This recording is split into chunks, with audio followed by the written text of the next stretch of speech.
সম্মানিত দর্শক, আমন্ত্রণ জানাচ্ছি টু দি পয়েন্ট অনুষ্ঠানে। আমি তারিকুল ইসলাম মাসুম। যে যেখান থেকে যুক্ত হয়েছেন শুভেচ্ছা, সবাইকে ভালো আছেন সেই প্রত্যাশা রেখে শুরু। আজ আলোচনা করব যে বিষয় হলো জনগণের শাসন। জনগণের শাসনের জন্য সবার লড়াই, জনগণের শাসনের কথাই সবাই বলেন এবং জনগণের শাসনের নামেই অনেকে হয়তো অন্য কাজও করে ফেলেন। জনগণের শাসন আসলে কি, জনগণের শাসন কেন প্রয়োজন, সে বিষয়ে আমরা আলোচনা করব। আলোচনার জন্য আমাদের সাথে স্টুডিওতে এই মুহূর্তে উপস্থিত আছেন অবসরপ্রাপ্ত কর্নেল মোহাম্মদ আব্দুল হক। আপনাকে স্বাগত জানাচ্ছি। তিনি সামরিক এবং রাজনীতি বিশ্লেষক এবং একই সাথে retired arm forces officers welfare association rava এর চেয়ারম্যান। আপনাকে স্বাগত। ধন্যবাদ। সম্মানিত দর্শক, আমাদের সাথে আরও উপস্থিত আছেন বাংলাদেশ জাতীয়তাবাদী দল বিএনপির নির্বাহী কমিটির সদস্য অ্যাডভোকেট শেখ ওয়াহিদুজ্জামান দীপু। আপনাকে স্বাগত জানাচ্ছি। শুরুতে বলছিলাম জনগণের শাসন। জনগণ নিয়েই তো একটা দেশ এবং জনগণকে শাসন করার জন্যই সরকার পরিবর্তন হয়। সরকারের কিছু কাঠামো আছে, যেই কাঠামোগুলো 5 বছর পর পর পরিবর্তিত হয়। কিছু স্থায়ী কাঠামো আছে। স্থায়ী কাঠামো আমলাতন্ত্র আছে, সামরিক বাহিনী আছে, পুলিশ বাহিনী আছে। সামরিক বাহিনীর একটি বিষয়ে আপনার সাথে শুরু করতে চাই। মাননীয় সেনাবাহিনী প্রধান গতকাল আপনার এক অনুষ্ঠানে, দাওয়াতি অনুষ্ঠানে আলোচনা করেছেন, বক্তৃতা করেছেন। সেই বক্তৃতায় অনেকগুলো কথা বলেছেন, যেই কথাগুলো তিনি শেষে বলেছেন যে এখানে মিডিয়া আছে, মিডিয়া না থাকলে কথাগুলো আরও প্রাণবন্ত হয়তো বলা যেত। কিন্তু তারপরেও তিনি বলেছেন, ফুল স্টপ দেওয়ার কথা বলেছেন, এনাফ ইজ এনাফ বলেছেন,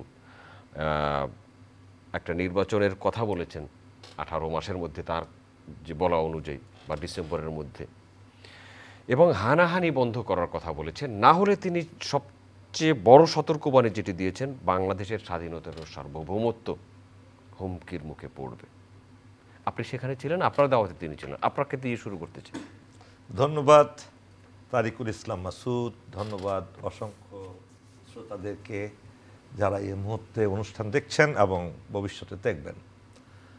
আমি প্রথমেই চ্যানেল আইকে ধন্যবাদ জানাচ্ছি। আমাকে একটি অত্যন্ত গুরুত্বপূর্ণ একটা অনুষ্ঠানে আপনারা আমন্ত্রণ করেছেন। কেননা এই মুহূর্তে 5ই আগস্টের পরে আলোচনা সমালোচনা কোনো বিষয় নিয়ে এতটুকু হয়নি।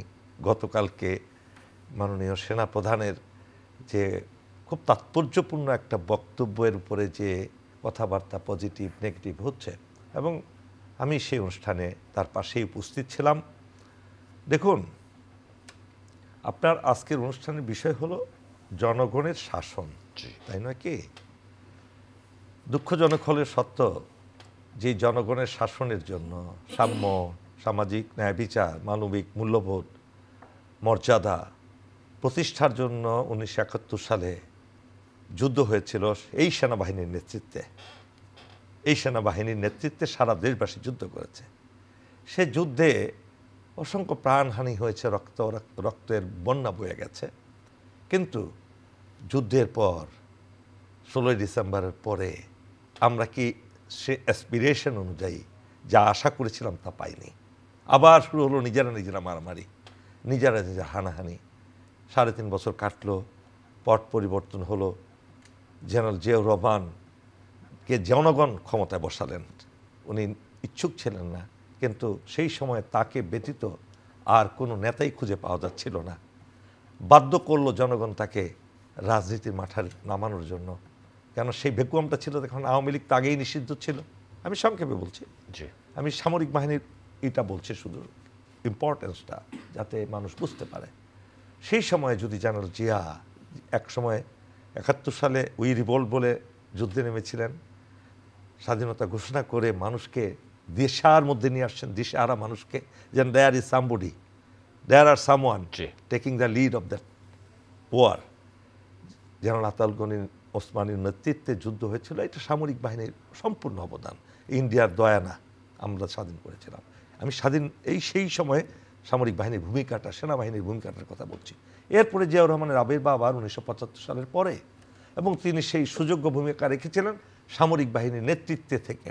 জনগণের চাহিদা অনুযায়ী তিনি কয়েকটা বছর খুব শান্তিতে দেশকে একটা দিশা দিয়েছিলেন। এটা অস্বীকার করার কিছু নাই। এটা কিন্তু সামরিক বাহিনীর ভূমিকা। সামরিক বাহিনী যদি তার পিছনে না থাকতো, সামরিক বাহিনী এবং জনগণ যদি পিছনে না থাকতো তাহলে কিন্তু তিনি সফল হতে পারতেন না। এখানেই জনগণের শাসনের কথা বলছি। এর আগে কিন্তু জনগণের শাসন ছিল না। যেই মুহূর্তে জিয়াউর রহমান ক্ষমতা আসলেন সেই সময় জনগণের শাসন প্রতিষ্ঠা হলো কার মাধ্যমে? একজন মিলিটারি লিডারের মাধ্যমে। তারপরে আসুন, তাকে নির্মম হত্যাকাণ্ডের মাধ্যমে আবার জনগণের হাত থেকে ক্ষমা চলে যায়। এরপরের পট পরিবর্তন হলো, দেখলেন আপনারা last 17 years the fascist rule by the fascist Hasina. এটা রুল বলবো না, একটা পরাধীন তো ছিলামই আমরা। এই পরাধীনতার মধ্যেও এত কষ্ট, এত দুঃখ, এত নির্মমতা, এই এত কিছু থাকে না, আমরা সেটা ভোগ করেছি। তারপরে কি হলো? আল্লাহ ফেরেশতা পাঠালেন। ফেরেশতা কারা? আমাদের সন্তানরা। যেখানে সম্পূর্ণভাবে একটা ফেসিস্ট সরকার পালিয়ে চলে গেল, দিনের আলোতে দৌড়াদৌড়ি করে সে পালিয়ে গেল। এরপরে সামরিক বাহিনীর নেতৃত্বে আবার দেশে 5ই আগস্টে তাদেরই তত্ত্বাবধানে সরকার গঠিত হল, অন্তর্বর্তীকালীন সরকার। এবং সেই অন্তর্বর্তীকালীন সরকারের অনুঘটক কিংবা ঘটনাটা সম্পূর্ণভাবে ঘটিয়েছিলেন আমাদের সেনাবাহিনী প্রধান জেনারেল ওয়াকারুজ্জামান। এবং অবশেষে তিনি 25শে ফেব্রুয়ারি তার এই দীর্ঘ 6-7 মাসের একটা মনের সমস্ত কথাগুলো উনি বলতে পারেন নাই, বাট বলে দিয়েছেন একজন দেশপ্রেমিক সামরিক নেতা হিসেবে। এখানেই জনগণের কথা তিনি বলেছেন। যে কথাগুলো বলেছেন, আমরা যদি 2-1টা কথা তার আমরা উল্লেখ করি এখানে, কি বলেছেন? এদিকে নিজেরা কাদা ছোড়াছুড়ি, মারামারি ও কাটাকাটি করলে দেশ ও জাতির স্বাধীনতা, সার্বভৌমত্ব বিপন্ন হবে, এটা বলেছেন। এবং বলেছেন আমরা সবাই সুখে শান্তিতে থাকতে চাই, আমরা চাই না হানাহানি, কাটাকাটি, মারামারি। তিনি আরও বলেন আমাদের মধ্যে মতের বিরোধ থাকতে পারে, চিন্তা চেতনার বিরোধ থাকতে পারে, কিন্তু দিন শেষে দেশ ও জাতির দিকে খেয়াল করে আমরা সবাই যেন এক থাকতে পারি, তাহলেই এই দেশটা উন্নত হবে, এই দেশটা সঠিক পথে পরিচালিত হবে। না হলে আমরা আরও সমস্যার মধ্যে পড়ে যাব। বিশ্বাস করেন, ডোন্ট ওয়ান্ট টু হেড, ওই দিকে আমরা যেতে চাই না। এখানে যেসব উচ্ছৃঙ্খল কাজ হচ্ছে সেটা আমাদের নিজস্ব তৈরি, এটা আমাদের নিজস্ব ম্যানুফ্যাকচার, আমরা নিজেরা এইগুলো তৈরি করেছি। এই বিপরীতমুখী কাজ করলে দেশে কখনো শান্তি শৃঙ্খলা আসবে না, এই জিনিসটা আমাদের মনে রাখতে হবে। দেখুন, এই যে কথাগুলো একজন মিলিটারি লিডারের মধ্যে বের হয়েছে, একসময় জিয়াউর রহমান বের করেছিলেন, আবার তার মধ্যে বের হয়েছে আরও এই পরিস্থিতির আলোকে। আপনার কাছে আসবো শেখ ওয়াহিদুজ্জামান দীপু, সেনাবাহিনী প্রধানকে এই কথা কেন বলতে হলো? কি এমন পরিস্থিতি সৃষ্টি হয়েছে? আপনাকে ধন্যবাদ, দর্শকদের ধন্যবাদ। কর্নেল হক সাহেব অত্যন্ত প্রাঞ্জলভাবে কিছু সত্যকে আমাদের সামনে উপস্থাপন করেছেন। এই জন্য আমি আমার দলের চেয়ারপারসন বেগম খালেদা জিয়া এবং এই প্রজন্মের আমাদের নেতা তারেক রহমানের পক্ষ থেকে আমি আন্তরিক ধন্যবাদ জানাই। এদেশের স্বাধীনতা যুদ্ধের শুরুর যে আহ্বান, স্বাধীনতার ঘোষক শহীদ রাষ্ট্রপতি জিয়া রহমান তিনি সেনাবাহিনীর একজন সাধারণ সদস্য হিসেবে তিনি দিয়েছিলেন এবং তার নেতৃত্বে পরবর্তীকালে সেনাবাহিনীর নেতৃত্বে মুক্তিযোদ্ধা এবং গোটা দেশ ঐক্যবদ্ধভাবে যে যুদ্ধ করেছিল সেই যুদ্ধের ইতিহাসটা আমাদের কাছে খুব পরিচ্ছন্ন। আমরা বাংলাদেশ সৃষ্টির পর থেকে আপনি শুরুতেই আলোচনার মূল বিষয়ের সঙ্গে যে শব্দটি যুক্ত করেছেন, জনগণের শাসন, এর জন্য বড় আকাঙ্ক্ষিত ছিলাম। আমাদের একটা তৃষ্ণা ছিল, আমাদের একটা আকাঙ্ক্ষা ছিল। তৎকালীন সময়ে আমরা 1905-এর বঙ্গভঙ্গ এবং তারপরে যে 1947-এ যে পাকিস্তান হলো, ওই পাকিস্তানের সাথে তো আমাদের পূর্বপুরুষেরা সম্পৃক্ত ছিলেন, তাদের চাহিদা ছিল।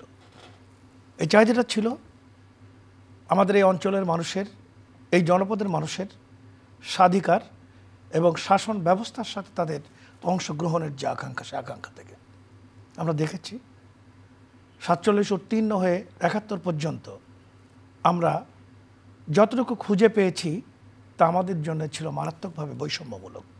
শব্দটি খুব গুরুত্বপূর্ণ তখনও ছিল। আর সেই বৈষম্যের রেশ ধরেই 71-এ যে যুদ্ধ হলো, সেই যুদ্ধের পরে আবার একটা স্বপ্ন। আমি একটু আপনার সাথে কথা বলবো, আমাদের অনুষ্ঠানের সময় কিন্তু খুব কম। আচ্ছা, আমি একদম সংক্ষেপ করি। এই কথা বলতে গিয়ে আপনি যখন মূল কথা বলতে আমি এখনই তখন সেনাবাহিনীতে সময় শেষ চলে হয়ে আসবো, যাবে। আমি এখনই চলে আসবো। জি। তো সেখান থেকেই আমরা জনগণের শাসনের যে লোভটা, সেই লোভটাকে আমরা এখনো সম্বরণ করতে পারিনি এবং শাসনটাকেও পরিপূর্ণভাবে আমরা পাইনি। একটা তৃষ্ণা পিপুলের রয়ে গিয়েছে। জি। সেই আকাঙ্ক্ষার জায়গা থেকে সেনাপ্রধান গতকাল যে কথাগুলো বলেছেন, এ নিয়ে বিশ্লেষণ বিভিন্ন মুখী হতেই পারে। রাজনৈতিক নেতারা করবেন, সুশীল সমাজ থেকে করবেন, আমাদের দেশের জনগণ করবে। তবে তার কিছু কথা অত্যন্ত গুরুত্বপূর্ণ এবং এটি আমি গতকালই একটা স্ট্যাটাস দিয়েছি আমার নিজস্ব ফেসবুকে। আমি বলেছি, সেনাপ্রধানের এই বক্তব্য সকলের অনুধাবন করা উচিত। শেষ। আমি আর কিছু বাড়িনি, জি। ওখানে যে আমি শেষ হয়েছি। কারণ এর ইতি এবং নেতিবাচক কিছু দিক নিয়ে আলোচনা হতেই পারে, হবেও, হচ্ছেও। এবং তা হচ্ছেও। এই বিষয়গুলোকে সমালোচনা করা আমাদের জাতির জন্য আর একটা বিপজ্জনক দিক বলে আমি মনে করি। তিনি তার বক্তব্যের মধ্যে একটা উষ্মা প্রকাশ করেছেন, আমি লক্ষ্য করেছি। তিনি বলেছেন, আমি এবং আমার সেনাবাহিনীর প্রতি কারো কারো কটাক্ষ এবং মন্তব্যটা দুঃখজনক, আপনারা করবেন না। একটা জাতির সর্বাপেক্ষা গর্বের জায়গা হলো তার দেশের সামরিক বাহিনী। একটা জাতির আস্থা এবং বিশ্বাসের জায়গা এবং কেন্দ্রস্থল হলো তার দেশের সামরিক বাহিনী। এই সামরিক বাহিনী যদি আমার দেশের স্বাধীনতা এবং সার্বভৌমত্বকে অক্ষুণ্ণ রাখার ক্ষেত্রে কখনো বিচলিত হয়ে পড়ে, তাহলে এই দেশের স্বাধীনতা নিয়ে প্রশ্ন উঠবে, সার্বভৌমত্ব নিয়ে প্রশ্ন উঠবে। এই জন্য আমরা মনে করি ওই জায়গাটাকে সবসময় আমরা পবিত্রতম জায়গা হিসেবে সংরক্ষণ করতে পারলে আমাদের জন্য ভালো। এবং তিনি তার যে জায়গাটি থেকে কথা বলেছেন, এক পর্যায়ে যে তিনি বলেছেন ডিসেম্বরের মধ্যে নির্বাচনের দিকে আমরা দ্রুততম সময় এগিয়ে যাচ্ছি এবং যাওয়া উচিত বলে আমি মনে করি। আমি ওই কথাটার উপরে জোর দিয়েই বলতে চাই, জনগণের শাসনকে প্রতিষ্ঠিত করতে হলে জনগণের অংশগ্রহণকে নিশ্চিত করতে হবে। আর জনগণের অংশগ্রহণকে নিশ্চিত করতে গেলে গণতান্ত্রিক প্রক্রিয়ায় একটি গণতান্ত্রিক নির্বাচন ছাড়া বিকল্প কোনো পথ নাই।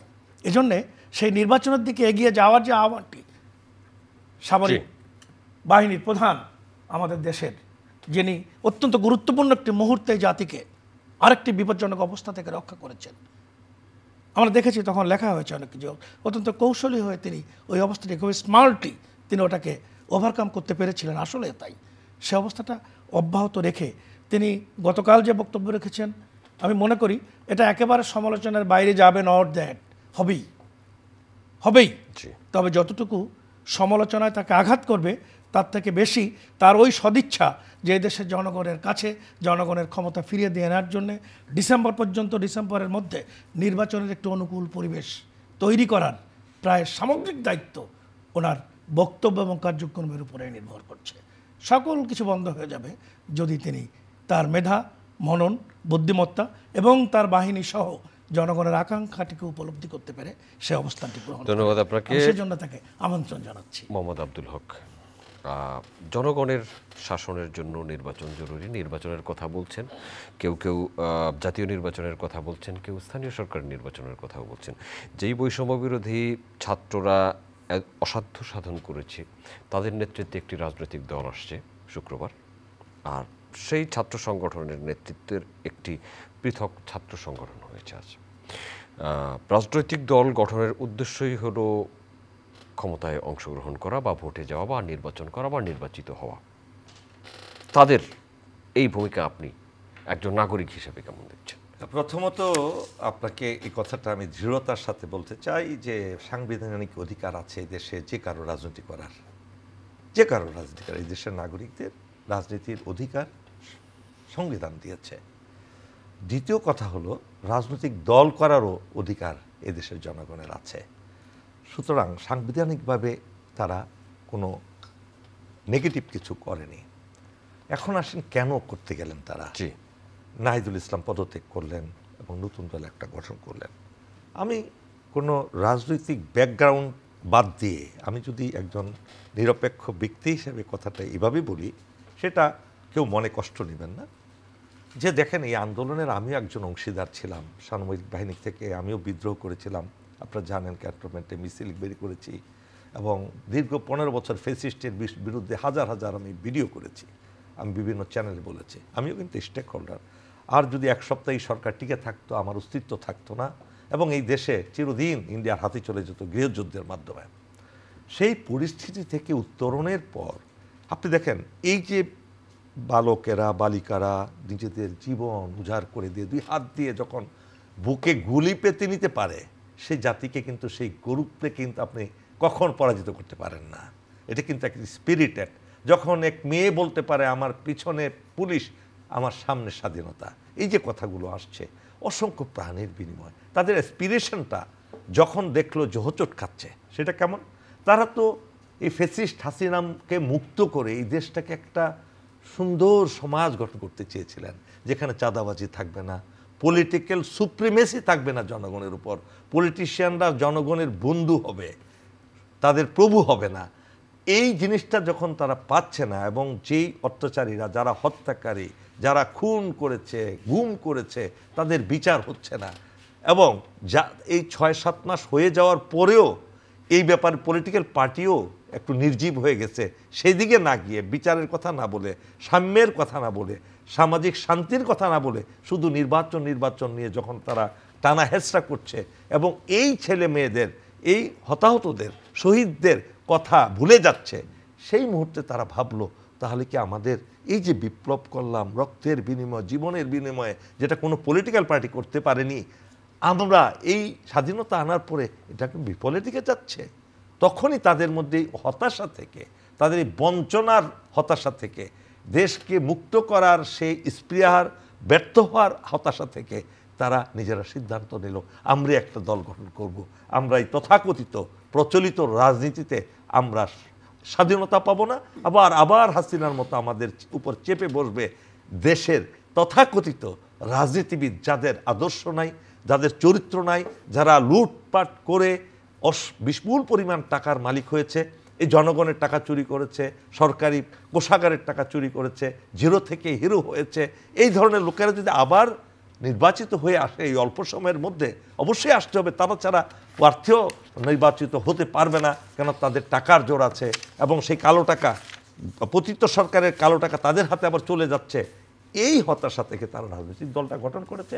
এখন অপেক্ষার পালা আমাদের, যারা কি করতে চায়, এখনো তো ঘোষণা দেয়নি, ঘোষণা দেওয়ার পরে বোঝা যাবে তাদের কর্মসূচি কি, তাদের লক্ষ্য কি, উদ্দেশ্য কি, এটা বাস্তবায়নে কর্মসূচি কি, তাদের সম্পৃক্ততা আছে কিনা, এদের সাথে কোনো রাজনৈতিক দলের অ্যাট দ্য ব্যাক ডোর তাদের সাথে কোনো সম্পৃক্ততা আছে কিনা, বিদেশি শক্তি তাদের পিছনে আছে কিনা, এই বিভিন্ন জিনিসগুলো যখন এক এক করে বের হতে থাকবে, তখন বুঝতে পারবো আমরা যে আসলে তারা কি চায় এবং তাদের উদ্দেশ্য কি, লক্ষ্য কি। একটা সম্পর্ক করি আপনাকে। জি। আপনি এই আন্দোলনের স্টেক হোল্ডার বলে। জি। আন্দোলনের মূল স্টেক হোল্ডার যারা, তারা একটা রাজনৈতিক দল করছে। প্রচলিত রাজনীতিতে আপনার বীতশ্রদ্ধতা আছে। জি। আপনার কথায় যেটা, আপনাকে যদি বলে এই রাজনৈতিক দলে যোগদান করতে, আপনি করবেন? দেখুন, আমি কিন্তু আপনার নীতিগতভাবে কিন্তু আমি একটা দলের সদস্য, যেটা বাংলাদেশ জাতীয়তাবাদী দল। আমি যখন দেশের দুঃসময় চলছিল এবং বিএনপির মধ্যে সাহসী অনেকেই হারিয়ে যাচ্ছিল, সেই সময় কিন্তু 2023 সালের 10ই সেপ্টেম্বর 25 জন অফিসার নিয়ে, সেই দুঃসময়ে জীবনের ঝুঁকি নিয়ে কিন্তু আমি জিয়াউর রহমানের কথা স্মরণ করে সেখানে জয়েন করেছিলাম। জিয়াউর রহমানের সেই ভূমিকার কথা স্মরণ করে আমি সেটাতে কিন্তু আমি অ্যাক্টিভ নই এই কারণে, কেননা আমি সোশ্যাল ওয়ার্কার হিসেবে এই এক তো আমি আপনার এই ফ্যাসিস্টের বিরুদ্ধে যুদ্ধ করেছি, যুদ্ধের পরে ক্ষত সারানোর জন্য আপনাদের কাছে আসি, যদি আমাদের কথা শুনে মানুষ উদ্বুদ্ধ হয়, দেশকে ভালোবাসার দিকে ফিরে আসে, পলিটিশিয়ানরা তাদের নিজেদের মধ্যে শুদ্ধি অভিযান করে যে না, আমাদের তো আসলে ভালো মানুষ হওয়া উচিত আগে।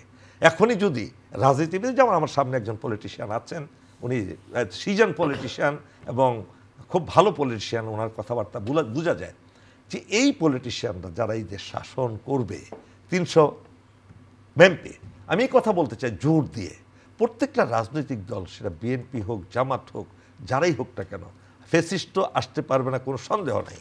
এই দলগুলো যদি 300 আসনে সৎ, যোগ্য, একদম চাঁদাবাজি করে না, তাদের কোনো ব্যাকগ্রাউন্ডে কোনো খারাপ কিছু নাই, লুটেরা না, এই ধরনের লোকগুলোকে যদি তারা নমিনেশন দেন, জনগণ যদি জোরের পরিবর্তে মন থেকে তাদেরকে ভোট দেওয়ার সুযোগ পায়, তারা কিন্তু সেই সুযোগ হাতছাড়া করবে না। এবং সেটা হবে, তখনই হবে যখন আমাদের ভাইদের মতো ভালো ভালো পলিটিশিয়ানরা যদি এই কাজে চলে আসে। আর বিফল হবে আবার ময়লা কাপড়কে ময়লা কাপড় দিয়ে পরিষ্কারও করা যাবে না। ধন্যবাদ। আর আমাকে কথা বলেন, আমি এই মুহূর্তে আমি বলতে পারি না যে আমি এই মুহূর্তে কি করব না, বাট একটা সাথে তো আছি আমি তো বারবার মত পরিবর্তন করতে পারি। জি জি, ধন্যবাদ আপনাকে। ওয়াহিদুজ্জামান দীপু, ময়লা কাপড় দিয়ে তো ময়লা পরিষ্কার করা যায় না, অনেক গুরুত্বপূর্ণ একটা কথা বলেছেন। অনেকগুলো রাজনৈতিক দল যারা কখনো ক্ষমতায় যায়নি তারাও একই ধরনের কথা বলেন যে একটা দল চলে গেছে আর একটা দল আসবে, এক দল চলে গেছে খেয়ে আর এক দল আসবে খাওয়ার জন্য, ইঙ্গিত করেছে কিন্তু আপনার দলকে। আমি এভাবে দেখছি না আমার দলকে ইঙ্গিত করছে কেউ, আমি এটাই মনে করি না। রাজনৈতিক মঞ্চটা যেখানে বিভিন্নমুখী কথা, আলাপ আলোচনা, বিরোধ, পরস্পরের বিরুদ্ধে অভিযোগ এবং কখনো কখনো এটা সীমা লঙ্ঘন করে, যেটা আমাদের আবারই আসে রেফারেন্স, আমাদের সেনাপ্রধান বলেছেন নিজেদের মধ্যে কাদা ছড়াছড়ি এই পর্যায়ে চলে যায়, তখন এই জাতীয় কথাবার্তা কিছু হয় যেগুলো পলিটিক্যাল সুস্থ কালচারের মধ্যে পড়ে না বলে আমি মনে করি। তবে যেটা মূলত যা হওয়া উচিত হচ্ছে, আকাঙ্ক্ষা একটা রাজনৈতিক দল গঠনের বিভিন্ন স্বপ্ন নিয়ে বিভিন্ন দলের মানুষের থাকে। আমি শুরুতে যে আলোচনা এসেছিলাম, যেমন ব্রিটিশ বিরোধী আন্দোলনকার যদি আপনি পর্যালোচনা করেন দেখবেন কংগ্রেস শুরু করেছিল কিন্তু একা রাজত্ব করতে পারেনি, খুব দ্রুত সেখানে এসে ঢুকে পড়েছিল মুসলিম লীগ। এরপরে পাকিস্তান হলো, পাকিস্তানের পরে খুব দ্রুত সেই মুসলিম লীগই হয়ে গেল মুসলিম আওয়ামী লীগ, আওয়ামী মুসলিম লীগ, তারপর এক সময় আওয়ামী লীগ। আওয়ামী লীগ চলতে চলতে এক পর্যায়ে এসে কিন্তু সৃষ্টি হয়েছিল জেএসডি, জাসদ, জাতীয় সমাজতান্ত্রিক দল, কিন্তু অনেক ভালো কথা নিয়ে মাথায় চলে এসেছিল, এদেশের যুব সমাজের একটা বৃহত্তর অংশ তাদের সঙ্গে ঝুঁকে পড়েছিল। হঠকারী রাজনীতি এবং তাদের রাজনৈতিক বক্তব্য এবং কাজের সাথে পার্থক্যের যে সুস্পষ্ট রেখা তাদেরকে খুব দ্রুত রাজনৈতিক মঞ্চ থেকে বিদায় করে দিয়েছে। এরপরে সৃষ্টি হয়েছিল বিএনপি আজ গত 15, 16, 17 বছরের লাগাতার লড়াই সংগ্রামের মধ্য দিয়ে, হত্যা মামলা, নির্যাতন, গুম খুমের মধ্যে দিয়ে, অত্যাচারের মধ্য দিয়ে একটা পরীক্ষিত রাজনৈতিক দলে পরিণত হয়েছে। আমি একথা অস্বীকার করি না যে বিএনপির মধ্যে হক ভাইয়ের ভাষায় সেই সমস্ত রাজনীতিবিদ যাদের গায়ে ময়লা দাগ আছে তাদের অস্তিত্ব নেই, আমি কথা বলি না, থাকতে পারে, অনেক কথা উঠেছেও, উঠবেও, কিন্তু আমি এই এখানকার আলোচনার বাইরে তার সঙ্গে একটু কথা বলতে যে কথোপকথনের এক সপ্তাহে আমি বলেছি যে দেখুন আমাদের চেয়ারপারসনকে নিয়ে, আমাদের ভারপ্রাপ্ত চেয়ারম্যানকে নিয়ে মানুষের পারসেপশনটা একটা ভিন্ন মাত্রা যোগ করেছে। সেটি হচ্ছে তিনি যে সকল কথা বলছেন, দেখেন এই 5ই আগস্টের পরে তিনি স্পষ্টভাবে বলে দিয়েছেন সে যেই হোক, আমার দলের যে পর্যায়ের নেতাই হোক না কেন, তাকে সে যদি দুর্নীতির সঙ্গে, সে যদি চাঁদাবাজির সঙ্গে, সে যদি খুন খারাপের সঙ্গে, সে যদি দখলবাজির সঙ্গে যুক্ত হয়, ছাড় দেওয়া হবে না। এবং তিনি প্রমাণ করেছেন। দলের অত্যন্ত বড় বড় গুরুত্বপূর্ণ নেতাদেরকে দল থেকে বহিষ্কার করে দেওয়া হয়েছে, সাসপেন্ড করা হয়েছে, শোকজ করা হয়েছে, এমনকি এক পর্যায়ে তিনি বলেছেন আইন প্রয়োগকারী সংস্থার কাছ থেকে তুলে দেওয়া হোক। এই পদক্ষেপটি নিঃসন্দেহে বলা যায় দলের মধ্যে দুর্বৃত্তায়নদের, অর্থশালী ব্যক্তিদের একটা প্রভাব গণতান্ত্রিক রাজনৈতিক প্রক্রিয়ার মধ্যে বিদ্যমান থেকেই যায়। এটাকে ইগনোর করা বেশ কঠিন হয়ে পড়ে রাজনৈতিক প্রক্রিয়াগত কারণে। আর আমাদের বাংলাদেশের রাজনীতিটা, দর্শক থাকুন আমাদের সাথে, আমরা আছি চ্যানেল আই এর অনলাইন প্ল্যাটফর্মে। জি বলুন। আমাদের দেশের রাজনীতি প্রক্রিয়াটা ম্যাল প্র্যাকটিসের কারণে, নন পলিটিক্যাল অ্যাক্টিভিটিস, অর্থ, মাসেল, অনেক সময় এই যে অভ্যুত্থানের পরবর্তী রাজনীতি, রাজনীতির পরবর্তী রাজনৈতিক দল সৃষ্টি, তারপরে আমাদের আরেকজন সামরিক সেনা কর্মকর্তার রাজনৈতিক আমল ইত্যাদি মিলিয়ে দেখা যায় যে সময়গুলোতে রাজনীতিকে রাজনৈতিক লোকদের মধ্যে না রেখে বিভাজিত করে ব্যবসায়ী শ্রেণীর হাতে, অনেক ক্ষেত্রে আমার প্রিয় কর্নেল ভাইয়ের অবসরপ্রাপ্ত সামরিক সেনা কর্মকর্তাদের হাতে রাজনীতিকে তুলে দেওয়া হয়েছে। এবং তারাও কেউ দুর্নীতিমুক্ত বড় গলায় এটা বলতে পারেন আমি কিন্তু দেখছি না।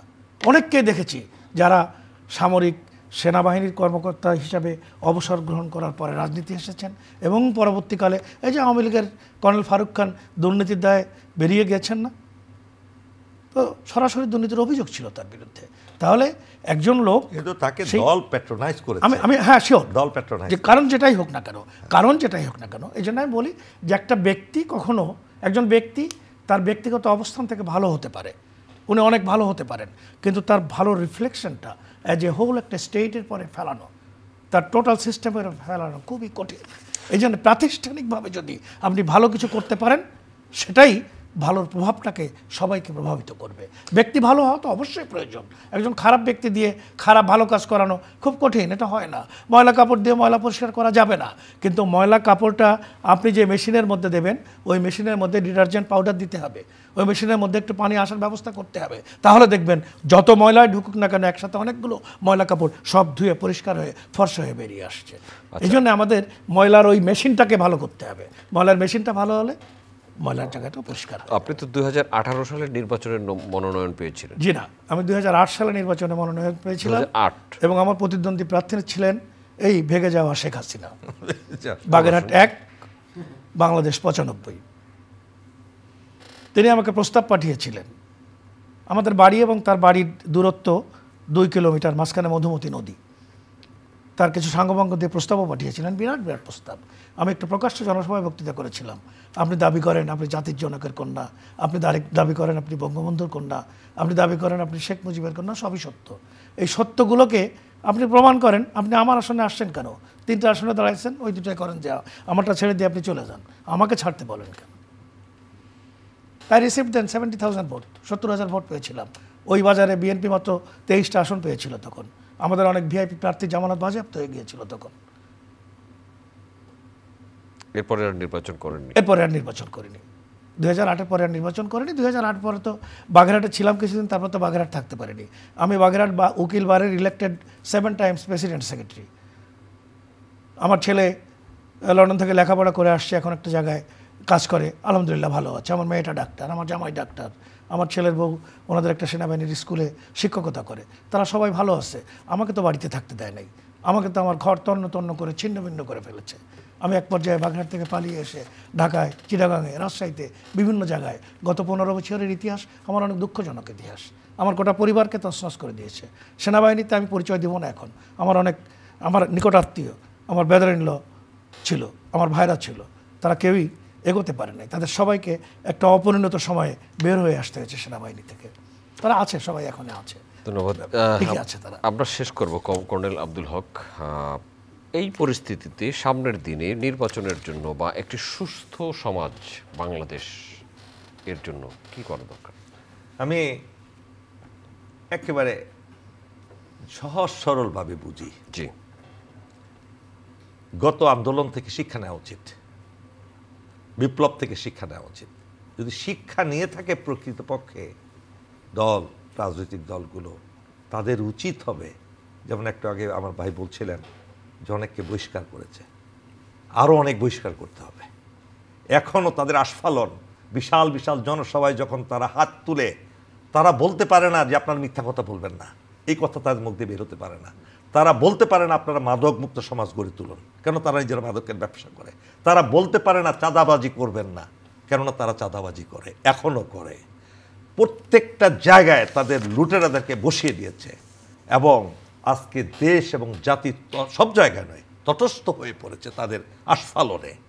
এই যে বিভৎস চেহারা এদের, এই চেহারা থেকে মুক্ত করার জন্য রাজনৈতিক দলকে আরও বেশি করে এদেরকে যদি প্রকাশ্যে দিবালোকে বলতে পারে। কনভিক্টেড আসামিরা এখন মঞ্চে দাঁড়িয়ে কথা বলে, আমি কোনো দলের নাম বলবো না, আপনি দেখছেন, আমি দেখছেন, আমার ভাই দেখছেন। তাহলে কিভাবে সংস্কার হলো? আপনি একদিকে রক্তের বিনিময়ে যে আপনার নির্বাচনের কথা সুযোগ করে দিল, যাদের বিনিময়ে আপনি নির্বাচন পাচ্ছেন, তাদের রক্তের বিরুদ্ধে আপনি দাঁড়িয়ে যাচ্ছেন। আজকে যদি সত্যিকার অর্থেই জনগণের শাসন কায়েম করতে হয় এই দেশে, জনগণের পছন্দ মতো সেই প্রার্থী দাঁড় করাতে হবে যারা টাকার জোরে নির্বাচনে দাঁড়াতে না পারে এবং টাকা খরচ করে নির্বাচন না করতে পারে। কেননা বাংলাদেশে মানুষ এখনও দরিদ্র সীমার নিচে অনেকে আছে, যারা 5,000 টাকা পেলে তারা ভোটটা দিয়ে দিবে, এটাই বাস্তবতা। তাহলে এই টাকাটা পাবে কোথায়?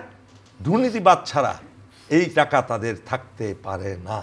বাংলাদেশের গড় আয় কত, কোন ব্যবসায়ী কত টাকা অর্জন করতে পারে, কোন রাজনীতিবিদ রাজনীতি করে কত টাকা তার জীবন থাকতে পারে, সেটা আমাদের জানা আছে। আঙ্গুল ফুলে কলা গাছ, ইলেকশনের আগে স্যান্ডেল নাই পায়ে, ইলেকশনের পরে কয়েক মাসের মধ্যে সে পাজেরো গাড়ি হয়ে যায়, বাড়ি হয়ে যায়, প্লট হয়ে যায়। এই এই সমস্ত চরিত্রহীন লোকদেরকে দিয়ে আপনি এই দেশের স্বাধীন মানে শান্তি আনতে পারবেন?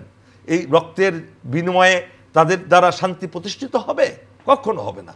সুতরাং আপনার প্রশ্ন অনুযায়ী আমি বলতে চাই, প্রত্যেকটা রাজনৈতিক দলকে শুদ্ধি অভিযান করতে হবে তাদের দলের মধ্যে, সে যেই হোক না কেন, যত টাকাই দলকে দিয়ে থাকুক না কেন, দলের মধ্যে যতই প্রভাবশালী হোক না কেন, এবং তাদের পিছনে কারা ঘোরাঘুরি করছে, তাদের পিছনে ঘুরছে তারাই যারা ওই চাঁদাবাজি করে তাদের জীবনযাপন করে, এবং খাস জমি দখল করে, শিক্ষা প্রতিষ্ঠান দখল করে, বাজার দখল করে। বর্তমান আইন শৃঙ্খলা পরিস্থিতি কেমন? বর্তমান আইন শৃঙ্খলা পরিস্থিতিকে ঠিক করার জন্য রাত দিন কাজ করে যাচ্ছেন আমাদের 3 বাহিনী প্রধান, একই সাথে পুলিশে যারা আছেন আমাদের ষষ্ঠ উপদেষ্টা।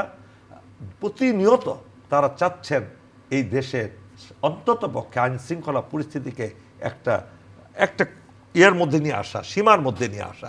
আপনি কিন্তু 100% পাবেন না। এটা পারছেন এই জন্য সেই কালো টাকার মালিকেরা এই যত সমাজের যত দুষ্কৃতিকারী তাদেরকে লালন করছে। এখন এই যে বড় বড় রামদা, ক্রিস, এগুলো কি নতুন করে তৈরি করা হয়েছে? হয়নি। তাদের হাতে পিস্তল, এটা কি নতুন করে কেনা হয়েছে? হয়নি। সেই পুরনো জিনিসগুলো দিয়েই আবার নতুন মোড়কে তারা এই চাঁদাবাজি করছে। এখানে হচ্ছে চাঁদাবাজি, সেখানে স্বর্ণের দোকান লুট, বাজারের দোকান লুট। এগুলা অনতিবিলম্বে আশা করি ইনশাআল্লাহ আমাদের সামরিক বাহিনী, আমাদের 30,000 মিলিটারি ফোর্স গ্রাউন্ডে আছে, পুলিশের সদস্য আছে, বিজিবির সদস্য আছে, এয়ারফোর্সের আছে, নেভির আছে। তারা চেষ্টা করছে যাতে শান্তি শৃঙ্খলা দ্রুত গতিতে ফিরিয়ে আনা যায় এবং অনেকটা সাকসেসফুল হচ্ছেন। ধন্যবাদ আপনাকে। ওয়াহিদুজ্জামান দীপু, আইন শৃঙ্খলা পরিস্থিতি নিয়ে আপনার মন্তব্য শুনেই শেষ করতে চাই। দেশের আইন শৃঙ্খলা পরিস্থিতি আশঙ্কাজনকভাবেই আমাদেরকে সকলকে ব্যথিত করছে। আমরা এই ধরনের চাইনি। বিষয়টি হয়ে গিয়েছে অনেকগুলো কারণে, যে কারণগুলোর কিছু অংশ গতকাল সেনাপ্রধান উল্লেখ করেছেন। এর কিছু কিছু জায়গায় এই উল্লেখটা আমার কাছে দু এক সময় মনে হয়েছে এরকম, যেমন পুলিশ বাহিনী, যে বাহিনীকে আজকে দেশের সামগ্রিক আইন শৃঙ্খলা পরিস্থিতি রক্ষার ক্ষেত্রে সিভিলদের জন্য সবচেয়ে বেশি প্রয়োগ করার শক্তিশালী অস্ত্র, কিন্তু তারা নৈতিকভাবে গত 15 বছরের স্বৈরশাসনকালীন এমনভাবে নিজেদেরকে অপরাধে জড়িয়েছে। আপনি দেখেন যত মামলা হয়েছে আমাদের বিরুদ্ধে, প্রত্যেকটা মামলার এজাহারকারী হচ্ছে একজন সাব ইন্সপেক্টর অফ পুলিশ। আমি আগে টকশোতে বলতাম, ওই আমলে মাঝে মাঝে টকশোতে যখন আসতাম বলতাম যে একজন সাব ইন্সপেক্টর অফ পুলিশ, সে জানে না, চেনেও না এলাকার কোনো লোককে, কিন্তু ওই পলিটিক্যাল পার্টির, আমাদের পার্টির লিস্ট ধরে ধরে একদম আসামি করে দিত। এত 150 জন, অজ্ঞাত 2000 জন। সাব ইন্সপেক্টর অফ পুলিশ যে আজকে এই মামলার বাদী হয়ে এত বড় একটা মিথ্যা মামলা দিয়ে, আমরা বোমাবাজি করেছি এই মিথ্যা মামলা দিয়ে আমাদেরকে অ্যাকিউজ করছে, কালকে এই পুলিশ বাহিনীর ঘাড়ে বোঝা উঠবে, এর জবাবটা এরা কী দেবে? আজকে কিন্তু সেই জায়গাটায় দাঁড়িয়েছে। সমগ্র পুলিশ বাহিনীর কাঁধে বিরোধী রাজনৈতিক দলগুলোকে অত্যাচারের যে কারণ, সে কারণটা পুলিশ বাহিনীকে চিহ্নিত করছে। শেখ হাসিনা পালিয়েছে, তার সাঙ্গভঙ্গ পালিয়েছে, 300 এমপি পালিয়েছে, জেলা পরিষদ চেয়ারম্যান পালিয়েছে, উপজেলা পরিষদ চেয়ারম্যান পালিয়েছে, নেতা, চামচা, চামুন্ড যা সব পালিয়েছে। কিন্তু এই পুলিশ যারা গায়ে বর্দি পরা ছিল, এই পুলিশরা যারা আমার 23টা মামলার বাদী, আমি ওই সাব ইন্সপেক্টর অফ পুলিশ 23 জনকে আমি কী করবো বলেন? সে আমার সামনে যে যখন দাঁড়াবে, তখন এই 5ই আগস্টের যে অভ্যুত্থানের যে চেতনা আমার ভিতরে কাজ করে, আর তার ভিতরে যে অপরাধবোধ কাজ করে, এই অপরাধবোধের জায়গা থেকে ওই পুলিশ কি আমাকে কোনো চোখ রাঙানি দিয়ে কথা বলতে পারবে? আমি যদি কোনো অপরাধ করি, সে অপরাধের বিরুদ্ধে অঙ্গুলি তুলে বলতে পারবে আপনি অপরাধটি করছেন? পারবে না। আর পারবে না বলেই মারাত্মকভাবে আইন শৃঙ্খলা পরিস্থিতি আর ডেটোরিয়েট করছে। এই জন্য তত্ত্বাবধায়ক সরকারের কাছে এটা আমাদের প্রস্তাব, অবিলম্বে পুলিশের নতুন রিক্রুটমেন্ট দিয়ে চলমান সময়ের মানুষদেরকে নিয়ে পুলিশকে, বাহিনীকে সাজাতে হবে এবং অতীতের দাগওয়ালা যত পুলিশ আছে বের করে দিতে হবে। ওদেরকে মাফ করে দিলে কিন্তু দেশের আইন শৃঙ্খলা পরিস্থিতি আরও ডেটোরিয়েট করবে, ওদেরকে ছেড়ে দিলে আরও ডেটোরিয়েট করবে। কোনো অবস্থাতেই ওদেরকে ছাড়া যাবে না। এবং সবচেয়ে বড় কথা যেটা আমি বলতে চাই সেটা হচ্ছে, আপনারা নিশ্চয়ই লক্ষ্য করেছেন, ইতিমধ্যে বিএনপির ভারপ্রাপ্ত চেয়ারম্যান রাষ্ট্র মেরামতের 31 দফা কর্মসূচি ঘোষণা করেছেন। এই কর্মসূচিটি যেমন বিএনপির বেগম খালেদা জিয়ার আজ থেকে 6 বছর আগে তিনি যেটা ঘোষণা করেছিলেন 27 দফা, তার আলোকে জিয়াউর রহমান সাহেব তার রাজনৈতিক দল সৃষ্টির সাথে সাথে যে 19 দফা কর্মসূচি ঘোষণা করেছিলেন তার সাথে, এবং 31 দফা কর্মসূচি আন্দোলনরত যত দল ছিল এই দলের সকলের সম্মিলিত চিন্তার ফসল। এটা এই রাষ্ট্র সংস্কারের প্রক্রিয়াগুলি বাস্তবায়ন করবেন, এমনিতেই দেশে আইন শৃঙ্খলা পরিস্থিতি, বিচার ব্যবস্থা এবং অন্যান্য ব্যবস্থাগুলো উন্নত হবে। ধন্যবাদ শেখ ওয়াহিদুজ্জামান দীপু, ধন্যবাদ অবসরপ্রাপ্ত ধন্যবাদ আব্দুল হক। অনেক ভালো লাগলো আপনাদের সাথে কথা বলে। আশা করি দর্শকরাও আনন্দ পেয়েছে বা অনেক তথ্য জানতে পেরেছে। সম্মানিত দর্শক, এতক্ষণ আমাদের সাথে থাকার জন্য অনেক ধন্যবাদ এবং কৃতজ্ঞতা। আগামী অনুষ্ঠান দেখার আমন্ত্রণ রইল। সবাই ভালো থাকবেন, আপনাদের জন্য অনেক অনেক শুভকামনা।